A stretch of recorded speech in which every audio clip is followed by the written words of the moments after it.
दोस्तों, नागाफनी का पौधा औरतों के लिए अमृत समान है। इसे खाने के बाद औरतों को बहुत आनंद मिलता है और नीचे के हिस्से में भी बहुत सुखद अनुभूति होती है। आइए जानते हैं नागाफनी के अद्भुत फायदे, लेकिन इसका इस्तेमाल करते समय ध्यान रखें कि कांटे न चुभें, वरना आप घायल हो सकते हैं। आपने देखा होगा कि कई लोग अपने घरों की सुंदरता बढ़ाने के लिए फूल पौधे लगाते हैं। वास्तव में फूलों और पौधों की खूबसूरती से घर का लुक भी आकर्षक हो जाता है। आपने यह भी देखा होगा कि कुछ घरों के सामने गमलों में कांटेदार पौधे भी लगे होते हैं। इस कांटेदार पौधे को नागफनी कहा जाता है। नागाफनी का पौधा कांटेदार होने के बावजूद देखने में बहुत ही खूबसूरत होता है। शायद आपको इतना ही पता हो, लेकिन आप यह नहीं जानते होंगे कि नागाफनी का उपयोग सिर्फ सजावट के लिए ही नहीं, बल्कि अन्य कई उद्देश्यों के लिए भी किया जाता है। नागफनी का प्रयोग एक औषधि के रूप में भी होता है। यह बात भी कम ही लोग जानते हैं। जी हाँ, यह सच है। पुराने समय में नागाफनी के कांटे से ही कान छेदे जाते थे, क्योंकि इसके कांटों में एंटीसेप्टिक गुण होते हैं। इस कारण कान में न तो संक्रमण होता था और न ही पस पड़ती थी। इसी वजह से इसे कई जगह वज्रकंठिका के नाम से भी जाना जाता है। इसके अलावा भी नागाफनी के फायदे और भी हैं। आइए जानते हैं। उससे पहले मित्रों, यदि आप भी भोलेनाथ के सच्चे भक्त हैं तो इस वीडियो को लाइक जरूर करें। नागफनी के औषधीय प्रयोग के बारे में।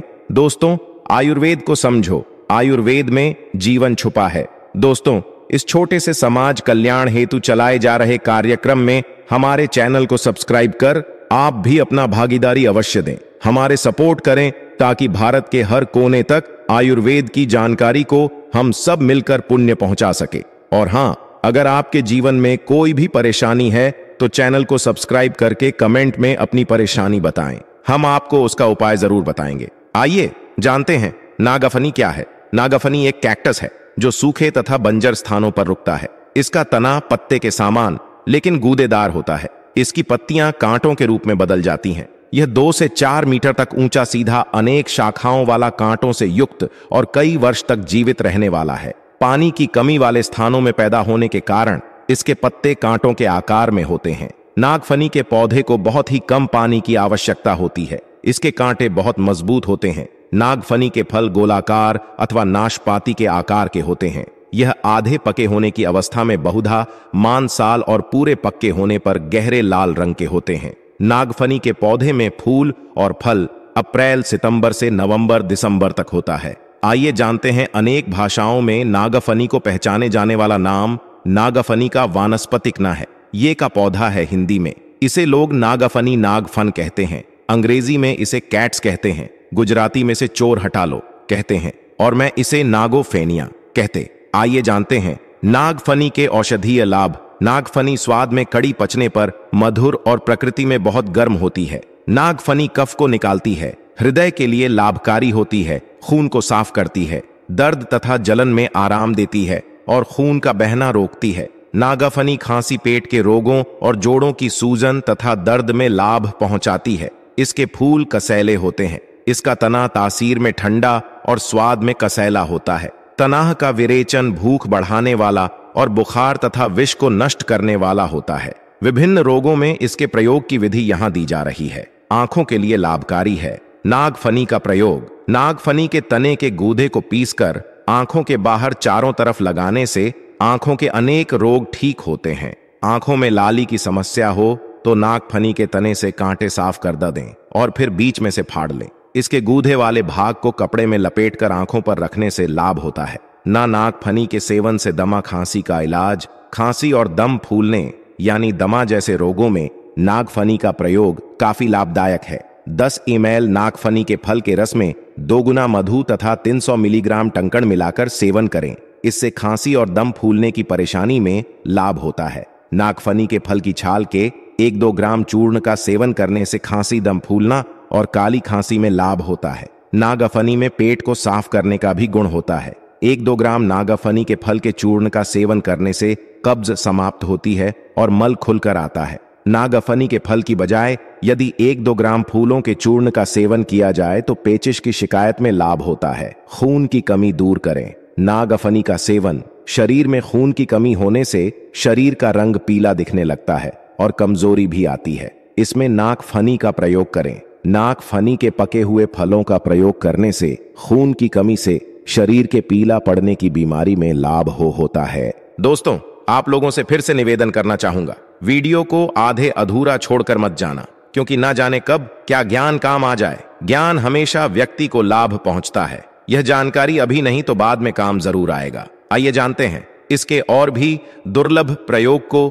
यह स्त्रियों की गंभीर समस्या को ठीक करता है। जाने कैसे करें। प्रयोग: सफेद प्रदर यानी योनि मार्ग से सफेद पानी का जाना महिलाओं की एक आम बीमारी है। इससे महिलाओं के स्वास्थ्य पर काफी खराब असर पड़ता है और वह कमजोर तथा पीली पड़ जाती है। नागफनी के फल के 1-2 ग्राम चूर्ण का सेवन करने से सफेद ब्रदर यानी लुकोरिया रोग में लाभ होता है।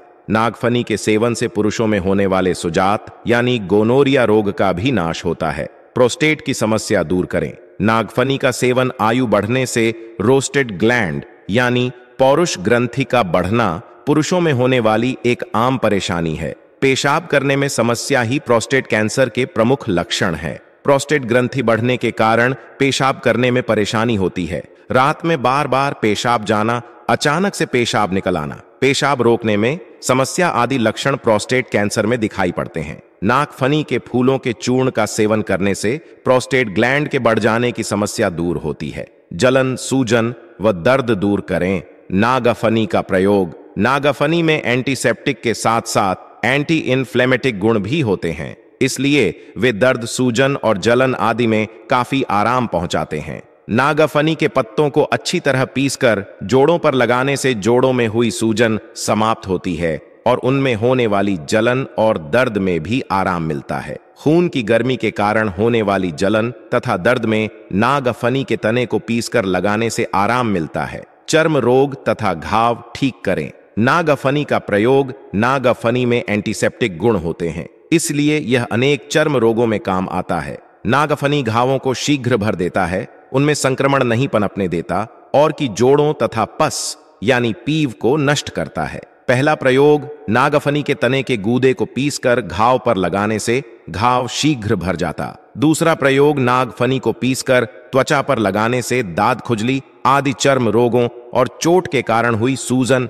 तथा जलन भी ठीक होते हैं। तीसरा प्रयोग: यदि फोड़े कच्चे हो और पका रहे हो तो नागफनी के पत्तों को पीसकर गुनगुना गर्म करके फोर पर लेप कर दें। फोड़े शीघ्र पककर फूट जाएंगे। पीलिया रोग में फायदेमंद नागफनी का इस्तेमाल: नागफनी के पके फलों का प्रयोग काम लाया पीलिया या रोग की चिकित्सा में किया जाता है। इसके लिए आप किसी आयुर्वेदिक चिकित्सक से नागफनी के प्रयोग की जानकारी ले। नागफनी के उपयोगी हिस्से: नागफनी के पत्ते यानी कांटे, फूल और फल। नागफनी के इस्तेमाल की मात्रा और सेवन विधि: रस 10 ml तक, चूर्ण 1 से 2 ग्राम तक। अधिक लाभ के लिए चिकित्सक के परामर्श अनुसार नागफनी का इस्तेमाल करें। नागफनी का कहां पाया उगाया जाता है? नागफनी का पौधा सबसे पहले मेक्सिको में उगाया गया था और अब यह भारत में भी बहुत आसानी से उपलब्ध है। भारत में यह शुष्क भागों, प्राय द्वीपों एवं बगीचों के किनारे पाया जाता है। राय लोग इसे घरों के बाहर या खेतों के किनारों पर बाड़ के रूप में लगाते हैं। यह बाग बगीचों में भी पाया जाता है। अब आइए जानते हैं नागफनी का धार्मिक महत्व। नागफनी का पौधा को कई मुसीबतों और खतरा से बचाता है। घर में आने वाले कष्ट को अपने अंदर ले लेता है। दोस्तों, एक बात जान ले, वास्तुशास्त्र में कैक्टस यानी नाग के पौधे को घर लगाने से मना किया जाता है। इसके पीछे का कारण है कि इस पौधे को घर के अंदर लगाने से नकारात्मकता आती है और घर में धनाभाव होने लगता है। नागफनी को गृह वास्तु के लिए नकारात्मक बताया गया है। कहा जाता है कि अगर घर में कैक्टस यानी नागफनी का पौधा लगाया जाए तो घर के सदस्यों के बीच कलह होने लगता है और सुख शांति खत्म हो जाती है। इतना ही नहीं, घर की शांति के साथ साथ घर की आय पर भी बुरा असर पड़ने लगता है। लेकिन फिर भी आपने कई लोगों को कैक्टस का पौधा खरीदते देखा होगा। वे लोग कैक्टस कहां लगाते होंगे? इसका समाधान वास्तव में वास्तुशास्त्र में दिया गया है। वास्तु कहता है कि कैक्टस को घर के अंदर लगाने की बजाय नागफनी के पौधे को घर से 100 मीटर दूर या घर से कुछ दूरी पर दक्षिण पश्चिम दिशा में लगाया जाए तो यह शुभ फल देता है। आपने देखा होगा कि बड़े बड़े घरों में लोग कैक्टस के पौधे शोपीस के रूप में आंगन और गलियारों में रखते हैं। यहाँ कैक्टस के पौधे रखे जा सकते हैं, लेकिन घर के अंदर इसे नहीं रखना चाहिए। यदि शत्रु बहुत परेशान कर रहा हो तो उसके नाश के लिए इसके 5 कांटे शनिवार के दिन मंत्रों से अभिमंत्रित कर उसके घर में फेंक दें। इससे शत्रु का नाश हो जाएगा। दोस्तों, यह थी आज की महत्वपूर्ण जानकारी। इस जानकारी को अपने तक सीमित मत रखें। आपके एक छोटे से शेयर से किसी के दुख भरे जीवन में मुस्कान आ सकती है। अब यह आपके ऊपर है कि आप समाज कल्याण के लिए इस वीडियो को आगे शेयर करेंगे या नहीं। चलिए मित्रों, फिर मिलते हैं एक नई वीडियो के साथ। तब तक के लिए सभी मित्रों को धन्यवाद।